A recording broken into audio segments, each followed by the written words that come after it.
మహాగణుడును మహోన్నతుడైన యేసుక్రీస్తు వారి పుణ్యనామములో మీ అందరికీ ప్రభునామన వందనములు. దేవుని వాక్యము ధ్యానందాం. మత్తయి సువార్త 2వ అధ్యాయము 10వ వచనం.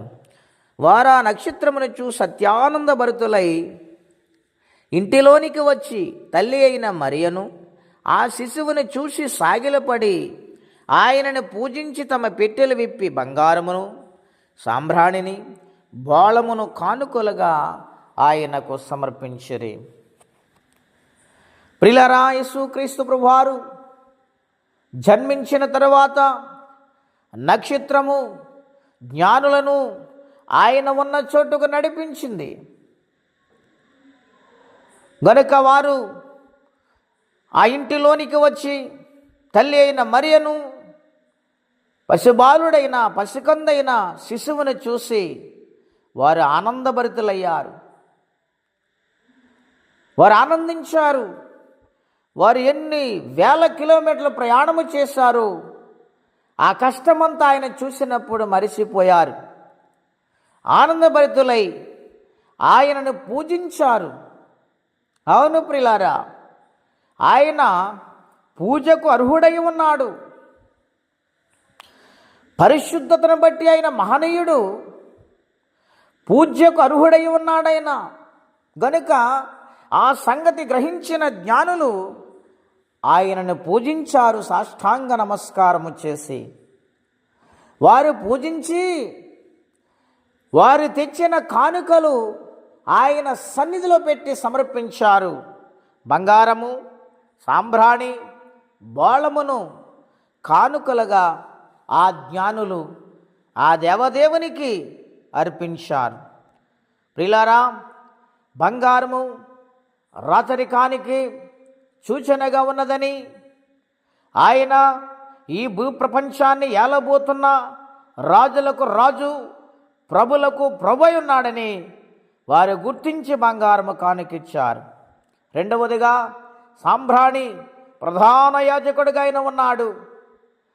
గనుక ఆయనను సంతోషించి ఆనందించేలాగున వారు సాంబ్రాణిని సమర్పించారు.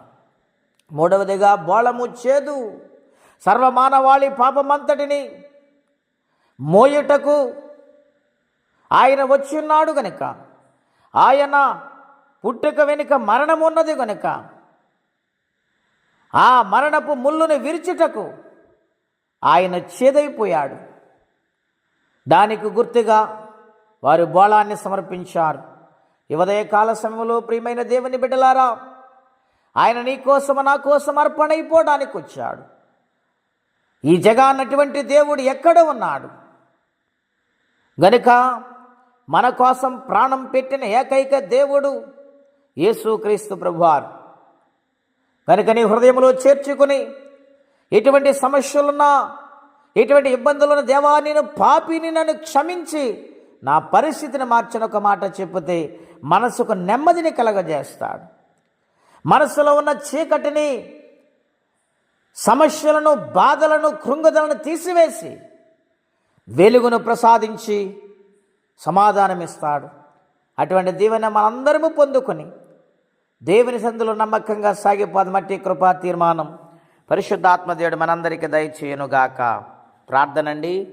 అత్యంత కృప కలిగిన దేవా, ఘనమైన మీ నామం కొరకే వందనములు.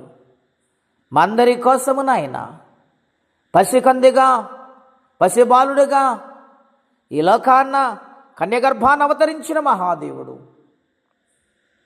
తండ్రి, నీ పాదాలకు వందనాలు. జ్ఞానులైన వారు, అనంతమైన జ్ఞానులు నాయన నీ రాకను తెలుసుకొని గ్రంథాలు ధ్యానించి నాయన నక్షత్రము నాయన ఏ విధముగా నడిపిస్తుందో అలా నడిచి నీ దగ్గరకు వచ్చి సాష్టాంగపడ్డారు, నీకు పూజ చేశారు, కానుకలు సమర్పించారు. నాయన మా జీవితాల్లో కూడా మేము నాయన నీకు సమర్పణై నీ కొరకు నమ్మకంగా బ్రతుకు భాగ్యం అందరికీ దయచేయమని, ఈ దినము దీవెనకరంగా మార్చమని యేసుక్రీస్తు వారి పుణ్యనామములో ప్రార్థించి వేడుచున్నాము తండ్రి. ఆమేన్. దేవుడు దీవించును గాక. ఆమేన్.